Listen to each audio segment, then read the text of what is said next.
a complex number is an element of number system that extends the real number with specific element denoted it called the imaginary unit and satisfying the equation. Every complex number can be expressed in form where A and B are real numbers. Ang pinapakita lang po ng diagram ay ang complex number daw po ay binubuo ng real number, imaginary number, rational number, irrational number, integers, non-integers, negative integers, full number, rational number, at zero. The first component of complex number, real numbers. Numbers that can be represented on the number line, including both rational and irrational numbers. In other words, any number that we can think of except complex number is a real number. Examples: 2, -5, 0, and 4/3. Tapos number 5, pi.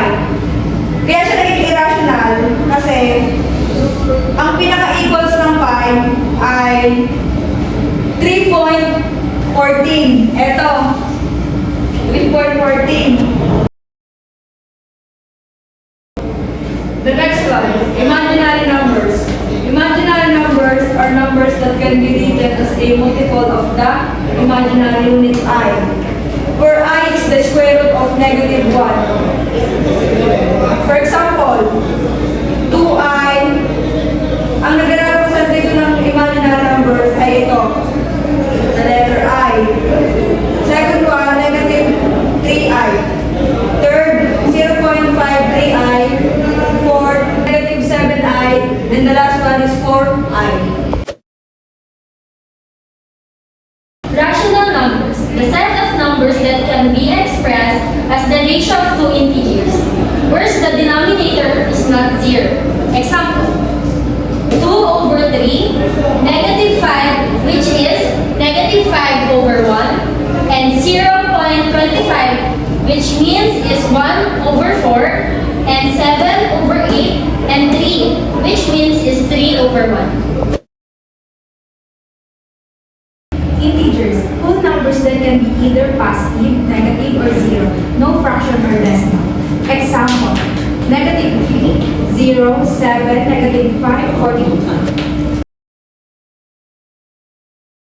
Non-integers, numbers that are not integers, meaning they are not whole numbers. Example, 3.5, -2.75, 2/3, 1.9, 0.001. Negative integers, integers that are less than zero. Example, -1, -5, -10, -100, and -3. Whole number, non-negative integers including zero. Example, 0, 5, 10, 15, 100. Natural numbers, positive integers starting from 1 and increasing identically. Example, 1, 2, 3, 10, 100. 0, the number that represents a null quantity. It is neither positive or negative. Example, 0, 0, 0/3, 0 in subtraction or addition. For example, 3 plus 0 equals 3.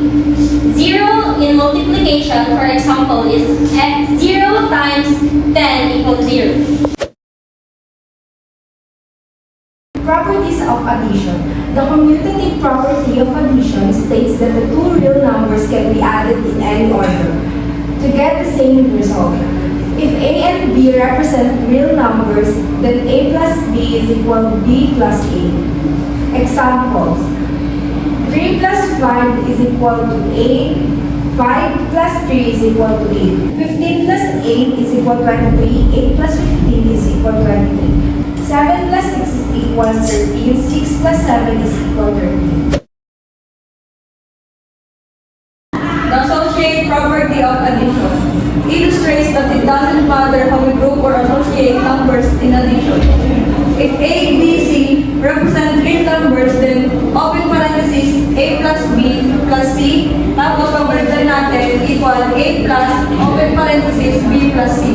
For example, open parenthesis 7 minus 8 close parenthesis plus 3, and then 7 minus 8 8 equals negative 1. Then, copy yung plus 3. 1 minus 3 equals 2. Kaya siya naging minus kasi magkaiba sila ng sign. Tapos, dito sa kabila, babaguhin na natin yung arrangement ng numbers. 7 plus, open parenthesis, negative 8 plus 3, close parenthesis. Copy yung 7 plus, negative 8 minus 3 equals negative 5. Kaya siya naging minus kasi magkaiba ulit yung kanilang sign. 7 plus, negative 5, magiging minus siya kasi magkaiba rin yung sign. Equals positive 2. Kasi nasa mataas na number yung positive. Number 2. 3 plus 5 plus 7. 3 plus 5 equals 8. Then copy yung 7 plus 7 equals 8 plus 7 equals 15. Then ito, dito sa kabila, babaguhin lang ulit natin yung arrangement. 3 plus, open parenthesis, 5 plus 7, close parenthesis, then copy yung 3 plus, 5 plus 7 equals 12, and then 3 plus 12 equals 15. Example number 3. Open parenthesis, 2 plus 4, close parenthesis, plus 6. 2 plus 4 equals 6, and then copy the plus and 6. 6 plus 6 equals 12. Tapos dito sa kabila, babaguhin lang ulit natin yung arrangement ng numbers. 2 plus, open parenthesis, 4 plus 6, close parenthesis. Copy the 2 plus, and then 4 plus 6 equals 10. 2 plus 10 equals 12. Example number 4. Open parenthesis, 1 plus 8, close parenthesis, plus 3. 1 plus 8 equals 9, and then copy the plus 3. And then equals 9 plus 3 equals 12. Then dito sa kabila, babaguhin na ulit natin yung arrangement. 1 plus, ito plus na talaga symbol as positive. Then, open parenthesis, 8 plus 3, close parenthesis, copy the 1 plus, and then 8 plus 3 equals 11. 1 plus 11 equals 12. Example number 5. Open parenthesis, 5 plus 3 plus 2, close parenthesis. Eto, isa na lang siya na pagpaplasin na equals to 10. Then, dito sa kabila, ganun ulit, babaguhin lang yung arrangement, ilalabas yung 2. Then, open parenthesis, 5 plus 3, close parenthesis, plus 2. 5 plus 3 equals 8, then copy yung positive 2. 8 plus 2 equals 10. Associative property of addition. Ito yung pinakalas na example. Open parenthesis, 2 plus 3, close parenthesis, plus 4. 2 plus 3 equals 5. And then copy mo yung positive 4. 5 plus 4 equals 9. Then dito sa kabila, 2 plus, open parenthesis, 3 plus 4, close parenthesis, then copy yung positive 2. Then, 3 plus 4 equals 7, 2 plus 7 equals 9. Sa associative property, kahit na balik-balik mo yung arrangement of numbers, hindi mo mabago yung sagot. The closure property of addition states that if you add two numbers of particular set, like integers, real numbers, etc., the sum will be a number that also in that set. Example, integers. 3 plus 4 equals 7. Any product of two integers, the answer will always be an integer. Example, real number. 2.5 plus 3.7 equals 6.2. Natural number, 6 plus 9 equals 15. Negative number, open parenthesis, negative 3 plus, open parenthesis, negative 4, close parenthesis equals 7. In short, kahit anong product ng number ang gamitin, ang answer ay yung product pa din na yun. The identity or zero property of addition states that when we add 0 to a number, the number remains the same. Hence, 0 is referred as the additive identity. If A represents a number, then A plus 0 equals 0 plus A equals A. Ang ibig sabihin lang na kahit anong number ang i-add mo sa 0 ay yun pa din ang magiging sagot. Example, 7 plus 0 equals 7. 0 plus 7 equals 7. 5 plus 0 equals 5. 0 plus 5 equals 5. Negative 7 plus 0 equals negative 7. 0 plus negative 7 equals negative 7. 4 plus 0 equals 4. 0 plus 4 equals 4. Negative 8 plus 0 equals negative 8. 0 plus negative 8 equals negative 8. The inverse property of addition, if A represents a number, then negative A opposite negative or its additive inverse. So that A plus negative A equals negative A plus A equals.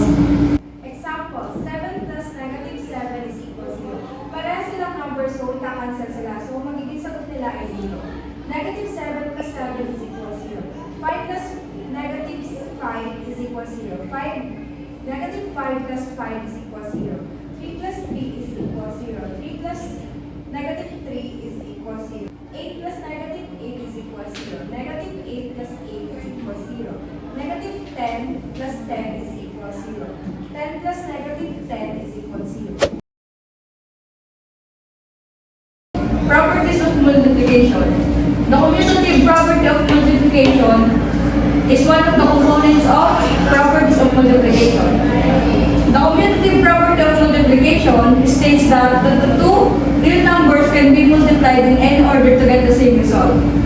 If A and B represent real numbers, then open parenthesis A, close parenthesis, times B equal, eto, babalikan mo lang silang dalawa. Open parenthesis B, close parenthesis, times open parenthesis A, close parenthesis. Examples. 4 times 3 equals 12. Then dito sa kabila, patuloy na natin ng kanilang arrangement. 3 times 4 equals 12. Any two numbers, the product will be the same regardless of their order. Kung ano yung order ng factors, hindi maapektuhan ng product. Kahit ano pang arrange ng kanilang numbers, yun natin pa rin nalalabas. Example number 2. 7 times 5 equals 35. And then, 5 times 7 equals 35. Example number 3. 9 times 2 equals 18. And 2 times 9 equals 18. And example number 4. 6 times 1 equals 6. And 1 times 6 equals 6. And 0 times 8 equals 0. And then 8 times 0 equals 0. The associative property of multiplication illustrated that it doesn't matter how we group or associate number in multiplication. If A, B, C represent real numbers, the A, B times C equals A times B times C. Example.